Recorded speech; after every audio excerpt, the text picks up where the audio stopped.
আমার এই বিএনপির নেতাদের গন্ডামিটা আর সহ্য করতে পারতাছি না।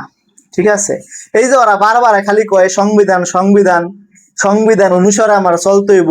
প্রথমত সংবিধান অনুসারে নির্বাচন হয়েছে গিয়া 2029 সালে, ঠিক আছে, এই একটা গেছে।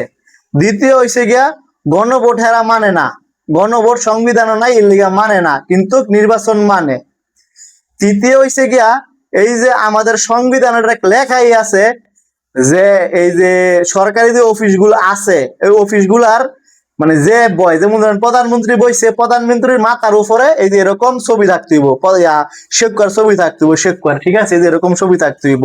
এই যে শিলং সালাউদ্দিনে বয় না, শিলং সালাউদ্দিনে বয়, এই শিলং সালাউদ্দিনের মাথার উপরও এরকম একটা ছবি থাকতে হইব। অথচ ওরা এগুলা লাগায় না, এগুলা কিন্তু সংবিধানে লেখা আছে, ওরা সংবিধান মোতাবেক চলে না। অথচ ওরা কথায় কথায় খালি কয় আমরা সংবিধান মতন চলবো, এইটা সেইটা। বাটফার দেখছি ওদের মতন, এরকম বাটফার দেখি নাই। খারার ভিতরে ফুল হালার ফোলাটা।